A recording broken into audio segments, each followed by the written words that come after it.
everyone, it's Hunter and welcome back to my channel. If you guys are new here, it is so nice to meet you. Today's video is going to be my June book wrap up. I do one of these videos at the beginning of every single month where I just go through all of the books that I read. I give you the title, my rating, a brief description, and also a brief review of each book. Some books have longer descriptions and reviews than others, and I actually hand wrote all of my reviews this month, so I'm gonna have fun going through it. But with that being said, there are 22 books on this list and I will be talking forever if I don't just get into it. So before we get started, be sure to subscribe to my channel and let's go ahead and get started. So the first book I read for June is Gone Girl by Gillian Flynn, and I did listen to this as an audiobook and that's how they pronounced her name, so I'm going to assume that is how it is pronounced. I gave this 5 stars. A very brief description is that the wife disappears, the husband is being really sketchy, but he maintains his innocence throughout no matter how bad he looks. And I said that I think this is brilliant. Everyone knows Flynn for this book, and I love that this is known as a book that changed the game for thrillers. I definitely felt the plot twist was perfect and this was genuinely genius. So that's the first book. The second book is Funny Feelings by Tara DeWitt, and I gave this one 5 stars as well. I said it is about Farley, who has to fake date her manager, Meyer, to help her career as a comedian. He's also her best friend and practically family, and she's also been secretly in love with him forever. This was really cute and funny, and I love best friends to lovers, and I think it may be my favorite trope. This felt like a nice palate cleanser after a heavier book, and I was very happy with it despite not hearing much about it before reading it. Third book I read was an advanced reader's copy, and I'm not sure if it's already out or when it came out. I think it came out this month. Let me look. Okay, it came out on June 7th, but I read it before then. It's Her Dying Day by Mindy Carlson, and I gave this one 5 stars. June, who is the main character, she wants to be a documentary filmmaker, so for her master's thesis, she decides to figure out who killed her favorite author 20 years ago. And I thought that the clues of this were so good. First, I think that the whole mystery aspect was fantastic. I loved her trying to figure out who did it, and my mind changed several times about who I thought it was. And I also thought June's character development was everything. Okay, I feel like sometimes they don't learn anything about themselves, but her personal life development was also really, really good. So I enjoyed that. The fourth book I read this month was When True Loves by Taylor Jenkins Reid, and I gave this one 5 stars. We have Emma, who marries her high school sweetheart, and then he goes missing, presumed dead, from a plane crash on their first anniversary. Then she runs into an old friend who she falls in love with. Then she finds out that her husband is alive. I absolutely loved this. I love that we got to see how Emma changes and comes to love her life after loss. We see her as a grieving widow and someone newly in love, and I just really loved her character development. You'll see that that's a theme throughout this video, is that there was lots of character development happening, and I loved it. The fifth book I read this month was The Switch by Beth O'Leary, and I also gave this one 5 stars. We have Eileen, who is a grandmother who lives in a small town in England, and she wants adventure. And then we have Lena, who is tired of city life in London, so they decide to switch places for 2 months. And I thought this was genuinely so cute. I said, rarely do I read about anyone who's 80 years old and enjoy it, but she was so wholesome, and I love how Lena grew to love life in the small village and really made a difference in the life of her community as well as finding love. The 6th book I read in June is 56 Days by Catherine Ryan Howard. This was one that I was highly anticipating. It's about Sierra and Oliver, who met 56 days ago, right before the COVID-19 pandemic came to Ireland, and now one of them is dead. Okay, so I thought this was super cool seeing how COVID was built into this. Oliver's past was so shady, and Sierra is literally something else. Truly not what I was expecting, but I really enjoyed it. I found myself dropping my jaw several times. The 7th book I read was also an advanced reader's copy from NetGalley, and it's already out as well. It's How to Fake It in Hollywood by Ava Wilder, and I gave this one 5 stars. We have Gray and Ethan, who both need a boost to their careers, so they are put into a PR relationship that turns into more. I said so cute. I thought the take on fame was brilliant. It felt more realistic than lots of books about celebrities, and I also felt that the take on addiction was also very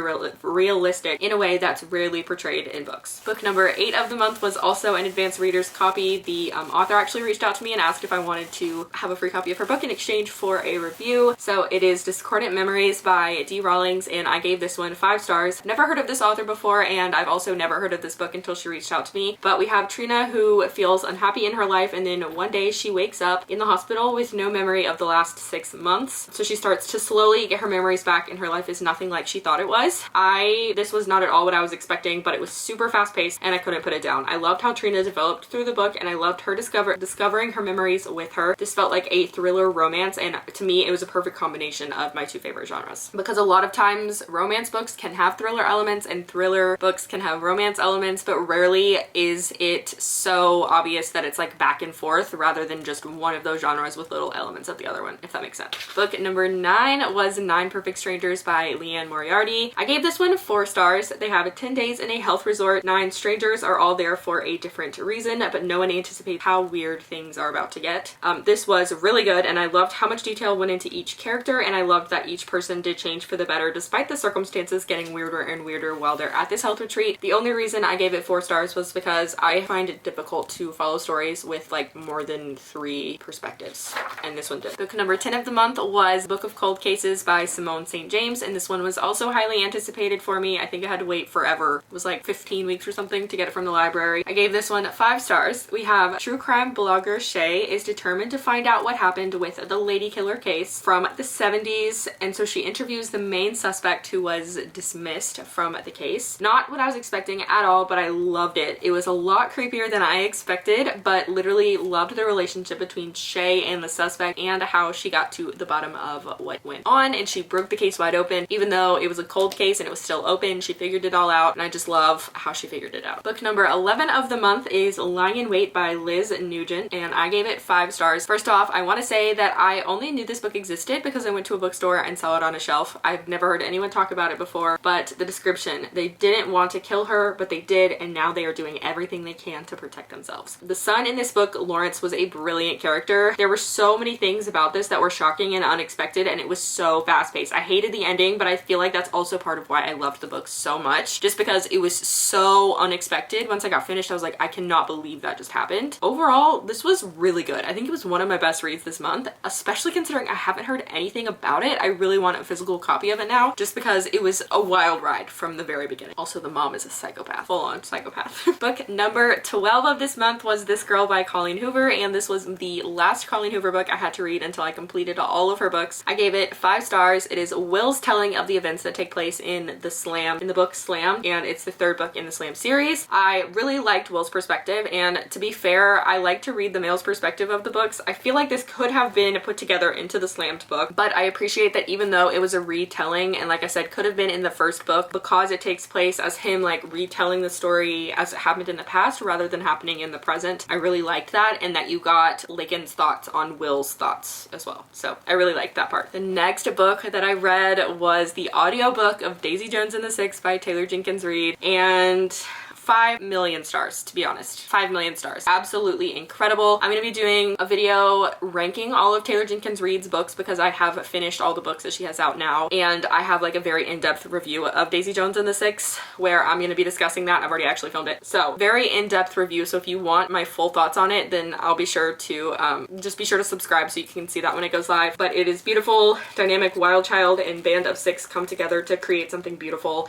and chef's kiss. Absolute perfection. The best experience I've ever had with an audiobook. The 14th book I read this month is another Taylor Jenkins Reid book, and it is Forever Interrupted, and I gave this one 5 stars. We have Elsie, who has a whirlwind romance, and then her husband dies 9 days after they get married, and then she meets her mother-in-law. I thought this was a beautiful story of love and grief from the perspective of both the wife and the mom, and that love is not always what you expect it to be. I just thought it was a very good story about the family dynamic and just different types of love. Overall, I thought it was beautiful. Next is another book that I actually really enjoyed. It was an advanced reader's copy from NetGalley. It's already been out in Australia since last year, but it's coming out soon in America. Let me see. Yeah, it came out last year, but it's Before You Knew My Name by Jacqueline Bublitz. I think that's how you pronounce it, and I gave it 5 stars. This is a story about Alice and Ruby and their journeys in New York. Alice is murdered and Ruby finds her body. While you want to know who did it the whole time, this story focuses on death and grieving in a way that's different than that of a loved one. Alice is a Jane Doe, so nobody knows who she is, and Ruby is desperate to know who she was, and I love that this was told from Alice's point of view even after she died. So she was kind of telling Ruby's story while also using the first person to talk about her while she's dead, if that makes sense. I thought it was brilliant. Book 16 of the month was So Not Meant to Be by Megan Quinn, and I gave this one 5 stars. It is the sequel to A Not So Meet Cute by Megan Quinn.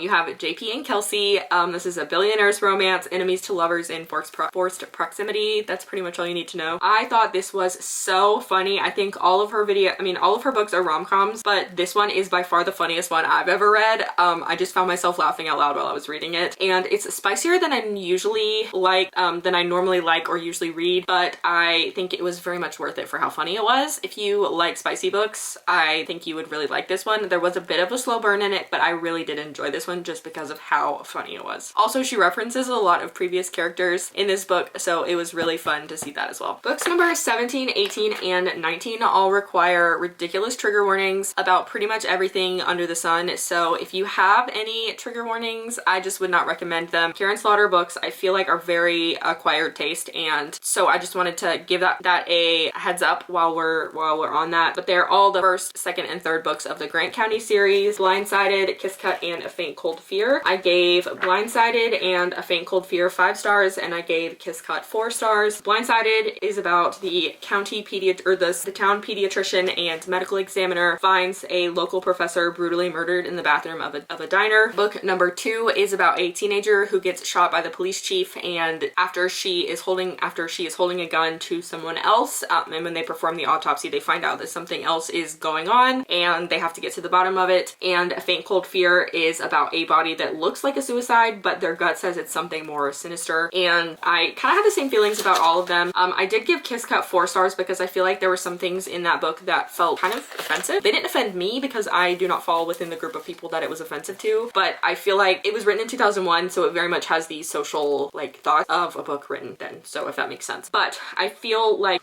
Karen Slaughter books are very, very graphic. I personally love how detailed the cases are because I feel like it really like lets you know how psychopathic and just absolutely deranged people are, but I do feel like it is, like I said, very incredibly graphic in its descriptions, and it had me like I listened to all of them. It had me making faces while I was like, ooh, because things were just like so detailed and graphic. But I do love that the crimes are always resolved at the end.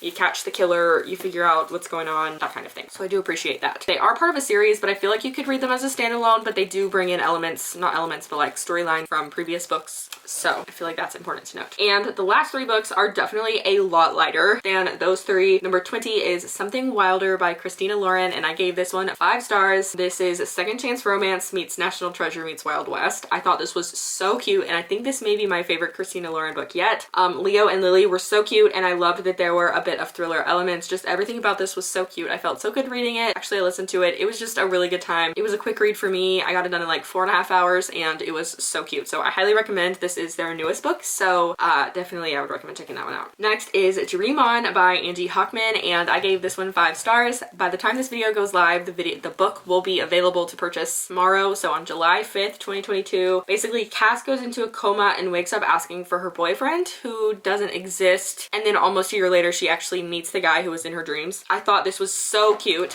Like I said, character development was a huge theme for me this month, but I feel like she just changes so much into a person that she can be proud of, and I felt like it was just so cute with fulfilling dreams and love and just everything. It was so cute. Overall, I just thought it was very fun, quick, and cute, so I highly recommend. Also, I think the cover is really pretty. And the 22nd book from this month is this one. It's How to Walk Away by Catherine Center. We have Margaret, who gets in an accident, and it kind of turns her life on a whole new course, and she's kind of having to deal with how her life changes. I thought that this was kind of really cute. It has romance elements in it, and I think it's like listed as a romance book, but I personally feel like it's more of like contemporary fiction. I love Margaret. I love her whole behavior and how she grows as a person as a result of her accident. So I had never heard of Catherine Center until my husband bought me a book by her for Christmas, and I really enjoyed it. So I picked this one up. This is mass market. It was only like $8. So I really enjoyed this. So with that being said, those are all the books I read this month. Hopefully this video is not way too long, and I hope you guys enjoyed it. Please let me know what books you read this month, or if there's any that I read that you also read. I'd love to chat about them. Follow me on my book Instagram. It's huntermerck reads. And yeah, that's all I have for today's video. So I hope you guys enjoyed it, and I will see you guys in my next one. Bye.